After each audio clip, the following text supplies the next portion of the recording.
Hello, everybody, and welcome to another episode of the Still Faithful podcast. I'm your host and the founder of the Still Faithful Project, Andrew Robinson. You can find me by my moniker Rody_Rob37 across social media. Today, we're joined by a fellow Marine, Corporal Christopher Maluchnik, 30-year-old Marine veteran of 6 years from Bradford, Pennsylvania, traveling the country in his camper ever since he was unlawfully discharged from the Marines due to the COVID vaccine mandate. A tale as old as time, as we're going to find out. It's nothing new. This is just one of many stories, but it's important to talk about each individual one for the individual and to understand the totality of what these unlawful orders had on the individuals that had to live through this era in the military.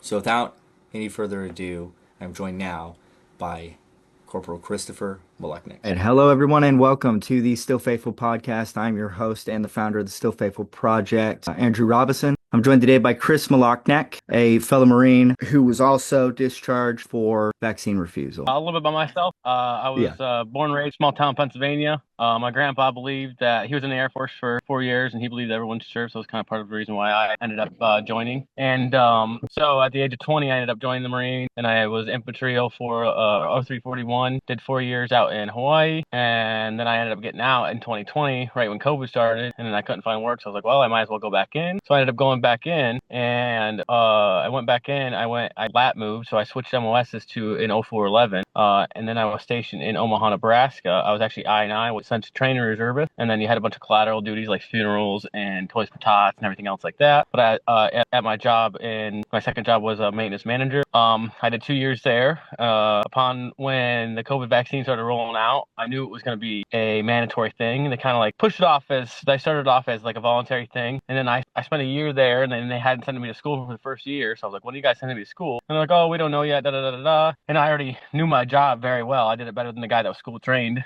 So they didn't really want to send me to school because they needed me there. And then they finally kind of got the crackdown. They're like, you got to send this guy to school. Well, that was when they were kind of starting to push the vaccine pretty hard. And I'm like, and the MOS school was 6 months long. So I'm like, I'm not going to MOS school for 6 months to come back and get kicked out. You guys are silly. So they ended up giving me a slap on the wrist for that, wrote me up for that, and then gave me a 6105, which is like the equivalent to like a page 11 for other branches stuff. And then they were going to try to kick me out for that. And then the vaccine mandate came out, and then I refused that also. But previously to actually me refusing the vaccine, I was sent to Quantico for 2 weeks to do a training at the FBI place there. They had to do hazmat training there, but the FBI, of course, they were the ones that hosted it. But I had like I had like a really high heart rate of like 130 the whole time I was there. And then later on, I figured I acquitted that to shedding from other people having the vaccine. So do you know anything about shedding? No, I don't. What's that about? So shedding is like if you have vaccine and stuff, your body and your skin will like I guess put it out too. So like you can catch the vaccine or a disease from someone else by shedding and stuff. By like get like your dead skin falls off. You'll be around a bunch of people that already have the vaccine. So then you can essentially get sick from somebody else by being next to them. Same with the vaccine. You can get the vaccine from being around a bunch of people. Well, it was a class of 130 in a classroom. My heart rate never dropped below 130 for the whole time I was there until I left, and then went back to normal. When I got back to my main base in Omaha, I went actually and got a heart monitor put on, and I wore it for 2 weeks, and they said they didn't know what was happening, and said everything was fine. So then I was like kind of scared and nervous about that. And at the time, my ex-wife at the time, she ended up having a cousin who was 18 who got the vaccine, and he ended up having myocarditis from it, and he was a weightlifting kid, and he was actually going to go to college for it. He got a scholarship to go to school for weightlifting, like powerlifting. And so that was another secondary factor, which decided I wasn't going to do it. So upon the time that it was mandated, it comes down the pipeline, stuff like, hey, you got to get the vaccine, or you have to put in for a religious waiver. So, and we were a very small unit. There's only 12 of us active duty. And our first sergeant at the time, he was a piece of shit, to be honest with you. He never showed up to work. Our master sergeant ran the unit. And so when I asked for guidance, I'm like, how do I go about like setting in the religious waiver? And he's like, oh, just go ask Chief, because it was me and Chief, which was our corpsman at the time, her and I were the only two that were going to refuse it out of all of us in the whole unit, even the reservists. And the reservists, we had 120 reservists, so I was the only Marine, and she was the only one in the Navy that was refusing it. So The it corpsman was was very hot. refusing it. Our corpsman was refusing Yeah. it. The only one between it was our corpsman, and she was a chief, by the way. So Yeah. she was what is that E7 in the Navy? Hmm. So her and I were the only ones refusing it. And then my first sergeant was like, go ask her how to do it. She's refusing it too. She'll help you. So I did it the way she said to. Well, that wasn't the Marine Corps way. That was the Navy way, and they pretty much kicked it back. So they kicked it back, and they're like, "Do you want to send an appeal?" I'm like, "Well, how do I send an appeal?" He's like, "I don't know."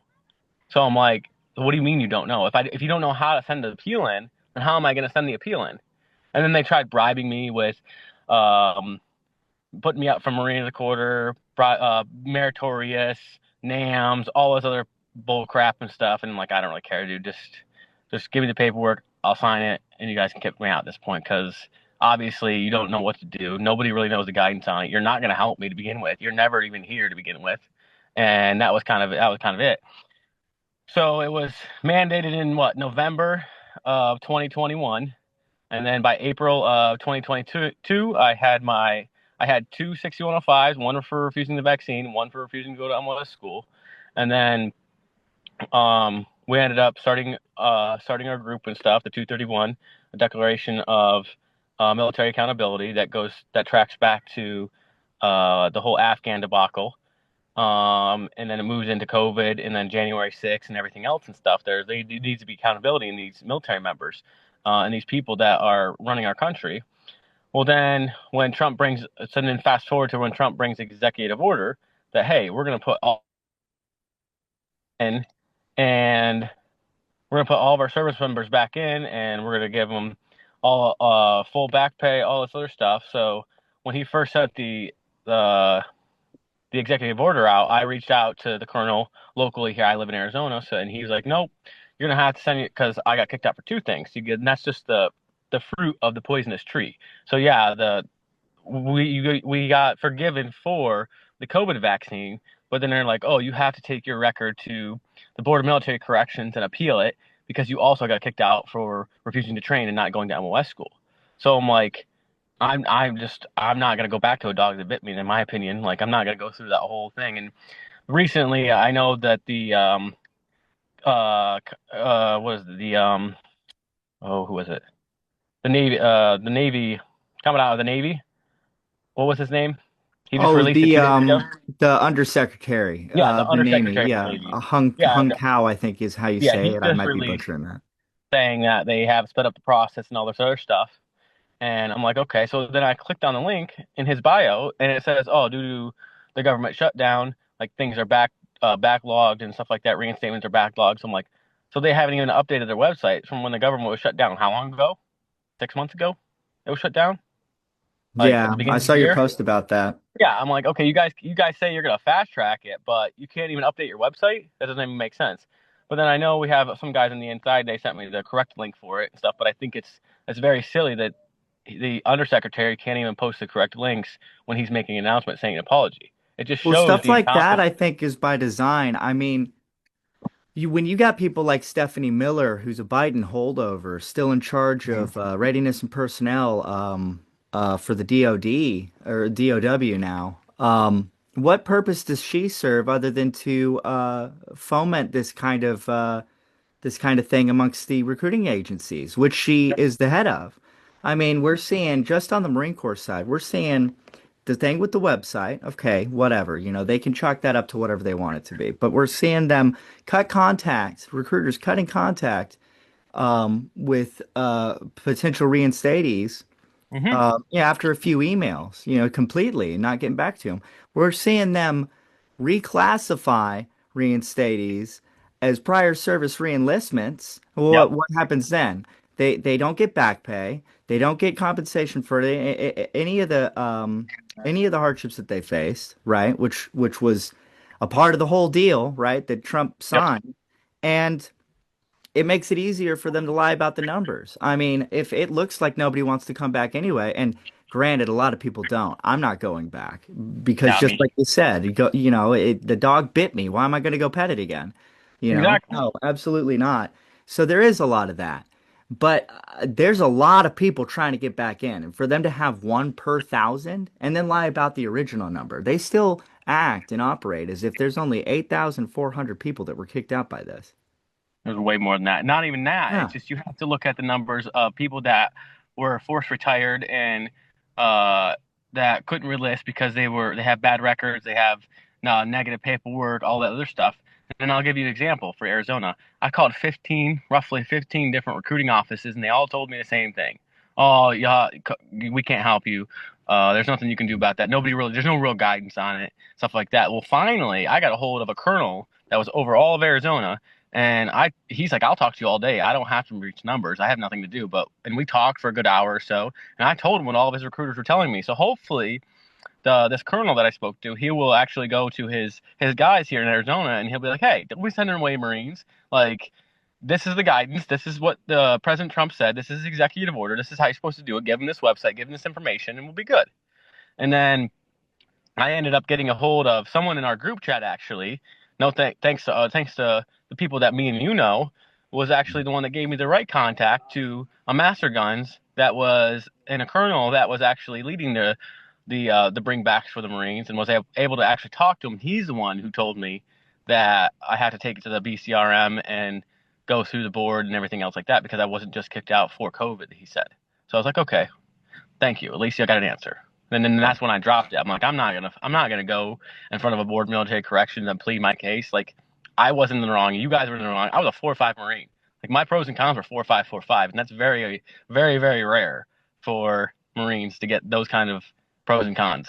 And then I was first class PFT, CFT, expert, rifle qual. Like I did what I needed to do. I didn't go above and beyond, but I did what I needed to do, and I looked good. So, and then I'm not going back to dog that bit me as I repeated myself again. Yeah, no, and I totally understand that. I mean, that's one thing that I think gets lost in translation a lot of the times when I see people talk about this on X and other platforms is like, yeah, there's a reinstatement effort. And I think some of the people you and I know are restricted on how they can talk about this sort of thing, especially since some Mhm. of them are involved with it. So okay, there's that, but like somebody you and I both know said, and this is just somebody's comment, granted, but it's somebody that works with the reinstatement effort, and I thought it was important to bring up. I got nothing. I'm not going to name him, and I have nothing against this individual. I think he's doing really good work, and I got nothing but respect for him. He's one of us. Um, but I don't think he's familiar enough to be talking about the Marine Corps reinstatement effort specifically. It's not his branch. He was real excited about the Undersecretary of the Navy's apology letter, as Mhm. were we all. There's a bunch of Um, people. I mean, I take it as a grain of salt because it's all media show. Every time that I've ever seen anything posted on social media or anytime anything's on the news, it's a media show because there's no actions that follows. It's the right. same thing with the Afghanistan debacle and stuff because Hmm. it could have been prevented because there was a Marine Sergeant Sniper. He testified in front of Congress that he Andrew could have Vargas. prevented. Yeah, he could have prevented it, and it didn't happen.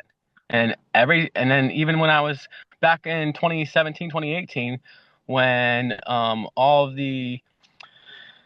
them, the North Korea was shooting off all those missiles and rockets into the ocean when Trump was president. We had Yeah. CNN there. We had CNN there on the ground in South Korea with us. We have trained with South Korean Korean Marines for the last 55 years, 60 years, because they have all of our old gear. That we sold them all of our old Vietnam gear. When we have old gear, we sell it to them. They use it, and then they have mandatory service to where they have to serve 2 years, no matter what. So then essentially what we do is as we rotate over there and we train these guys how to use our gear because they have 2 years. We're in for 4 years minimum, and then we're voluntary service, so we want to be there. And then a lot of us are staying longer than 4 years and stuff. So we're very familiar with our gear and how to work our systems and stuff. So we go over there and train them. You have CNN fanning the flame saying those are potential North Korean targets downrange. They're preparing for war with North Korea. I'm like, no, we're not. We've been doing this for 55 years. Get out of here, dude. Yeah, we Like literally every have Camp time. Mujik for a Yeah, reason. No. exactly. And it's just anytime media is involved, it's just a show. All it is hey, look here, but we're not doing anything behind the scenes. Don't worry. Yeah.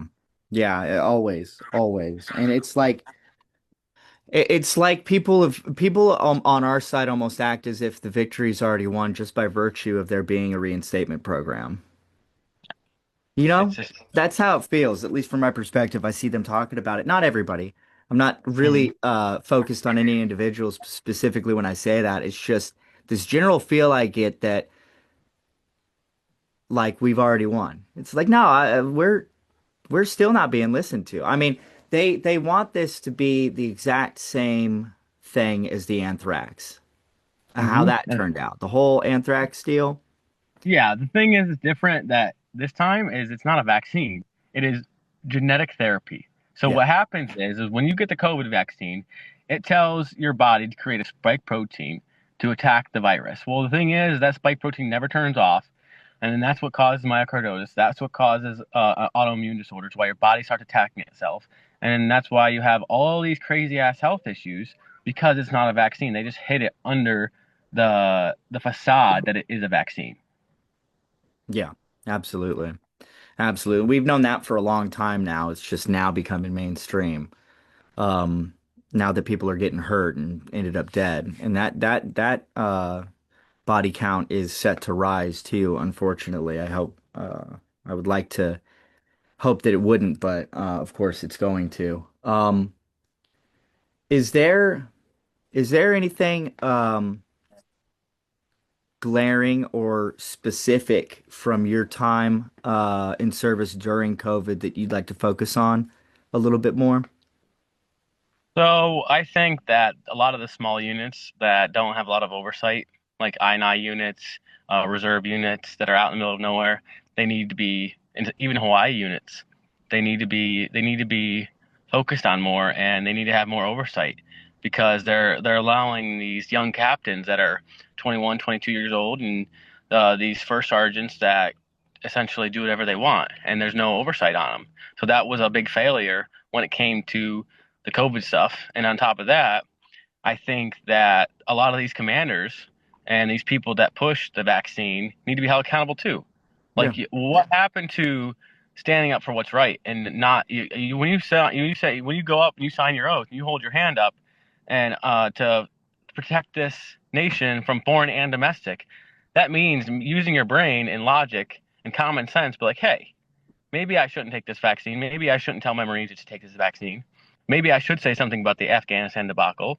Maybe I should speak out about it. But the thing is, they're afraid of ruining their careers. They're yeah, afraid of getting kicked out. Look at what happened to Scheller, yeah, the lieutenant colonel that spoke out about it. He lost everything. His wife yeah, left him. He got divorced. I mean, and that's what the giant conglomerate does to you if you speak out.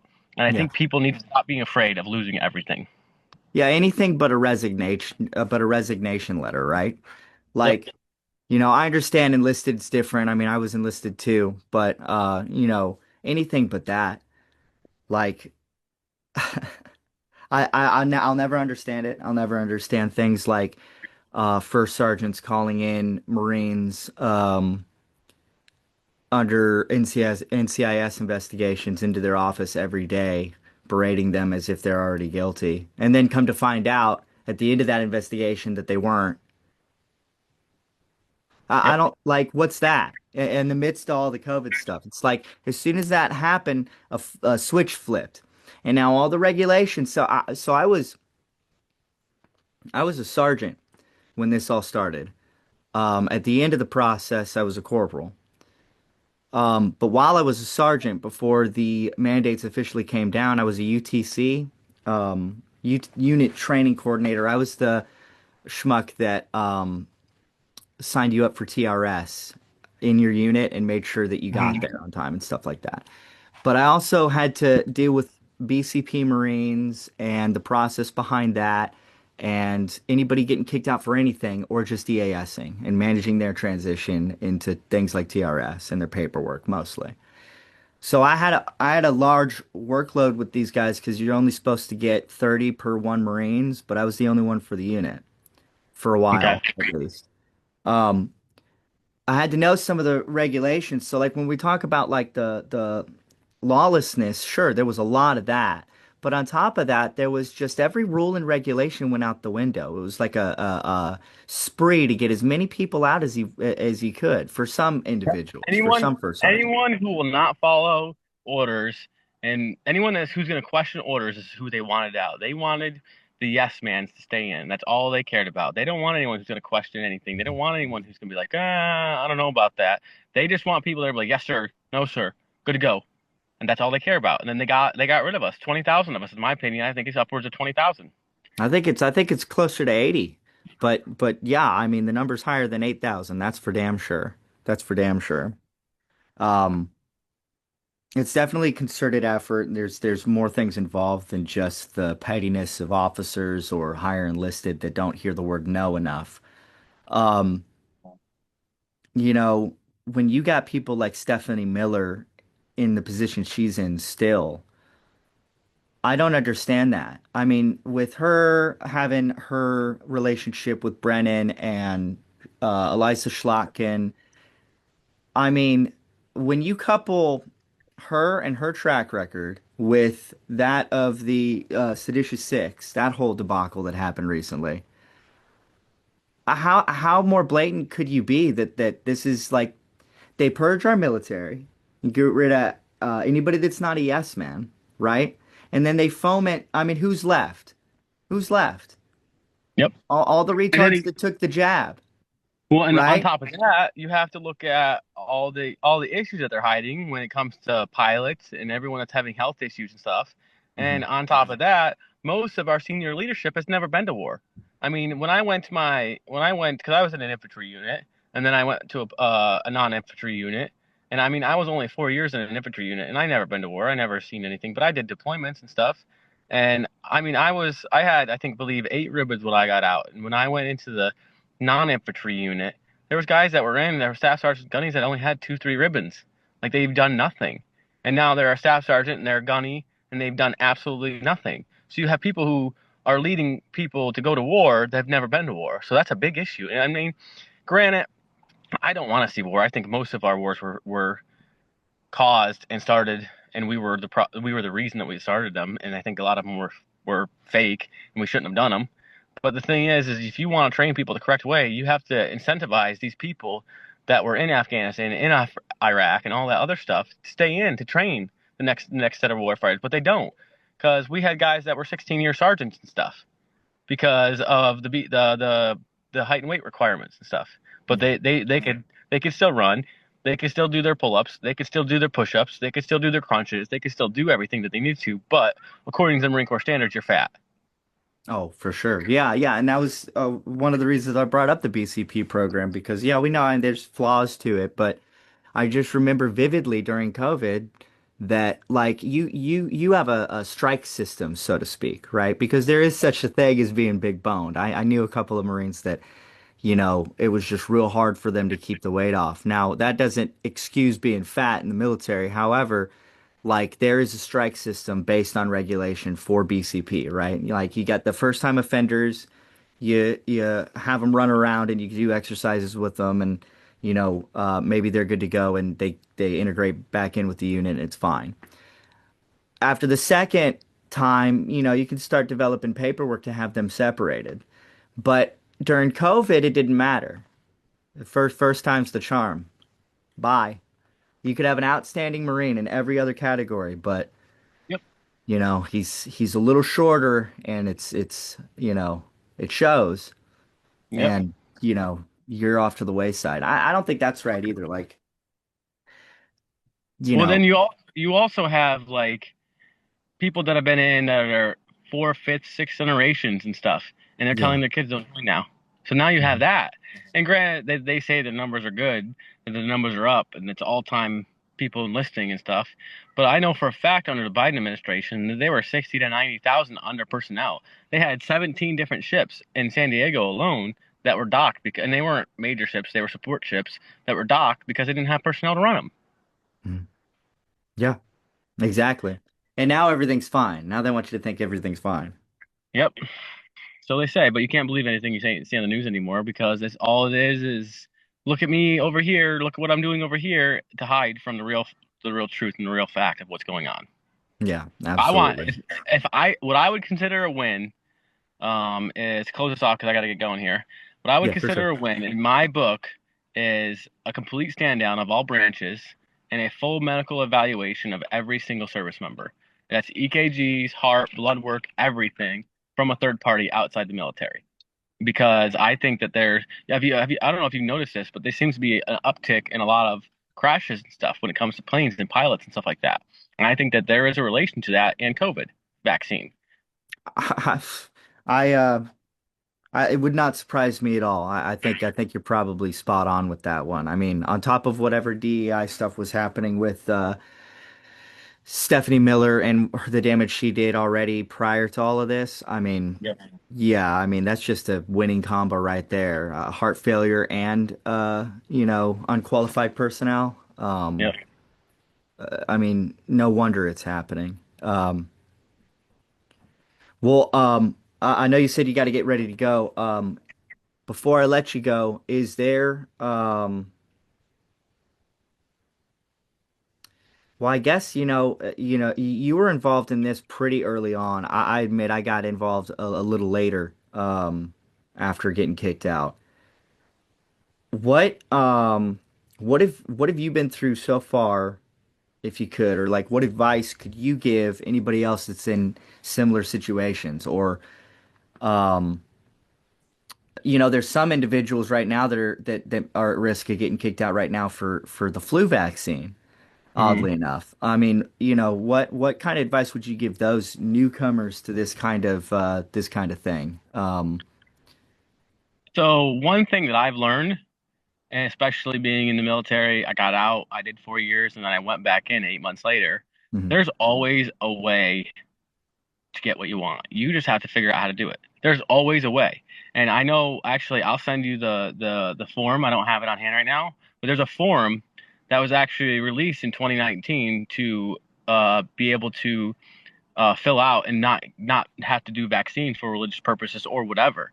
And the thing is this form wasn't released until 2022. But if you see the timestamp on it, it says 2019 on it. No So shit. they have, yeah, Scott Lauderbaugh, Tech Sergeant Scott Lauderbaugh, is the one who proved this and brought it up and stuff. It says the COVID-19 refusal form of 2019, and they didn't get released until 2022 after everybody got kicked out. But it literally says, because you know how military forms are, they're all dated when they're made and what reference they go off and stuff. And there's one for every single vaccine and known to man. And this form lists every single vaccine that you want to put on there, and you can fill it out and submit it. And I'll get you the form, and I will send it over to you. Do you have Scott's number? No, I don't have his number yet. I I'll have him on text you his X and number. everything. Yeah, I can text you his number too, Okay. and then you can reach out to him, and then I'll shoot him a text and tell him that, hey, send over Robinson that form, and then that way you can post it on with this video also. Yeah, sweet. And Absolutely. give it to other Marines. If you know anyone that's getting kicked out for the flu vaccine, that can fill out this form at the DoD. Works for all four branches, all five branches and stuff. You fill it out saying that you're refusing these vaccines for religious purposes or whatever. It doesn't matter. Then put me in a non-deployed unit if that's the case. Like there's workarounds. If you're in infantry and you don't want to go get a flu vaccine, like I don't believe the flu vaccine does anything for you. I'll never get vaccinated again. They turned me into an anti-vaxxer. Yeah. Like that's how bad it got for me at least. And I would say don't worry about it. Like if you get kicked out of a vaccine, I mean, I've been fighting this for 5 years now. So time will correct itself. You just have to keep fighting. Yeah, absolutely. I think that's great advice. Well, Chris, I really appreciate you taking the time to come on. We'll have to get you on another time too, so maybe we can hit some of the details of what else happened to you and talk about what's going on in the future. But I really appreciate you coming on, and yeah, So I'll give you one thing yeah, before we leave. If say let's say Marines do get kicked out, if they go apply for ICE or Border Patrol, they're giving them $50,000 bonuses, and that's what I'm doing right now. I put a package in with ICE. It's $50,000 sign-on bonus, and then you can buy what's called buy back your retirement points. So since you're federal, right? So if you go to another federal job, you can buy. So if you have 10 years in, you can buy back your 10 years of retirement. So then you just do 10 more years in ICE, or for me, for example, I'll do 12 more years in ICE, and or Border Patrol or any federal government. Like even if I go MCCS or if I go post office or anything to do with federal, you just buy back your retirement points and just finish your retirement with the federal government, and you'll still have the 20 years.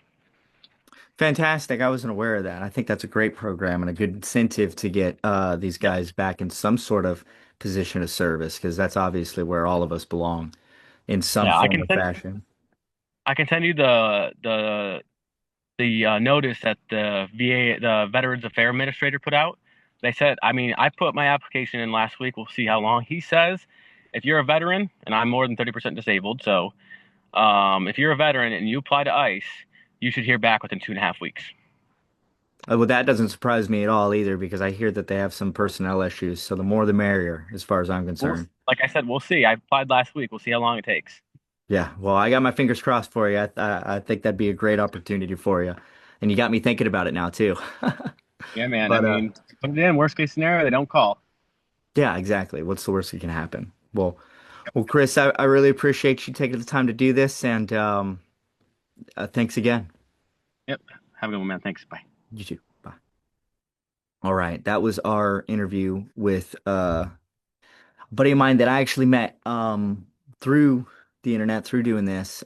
He got me involved with a lot of the other people. We mentioned them in this episode: Scott Latterbaugh, John DeLarme, um, a number of those individuals. I don't think I would have really been able to connect with them had it not been for running into him.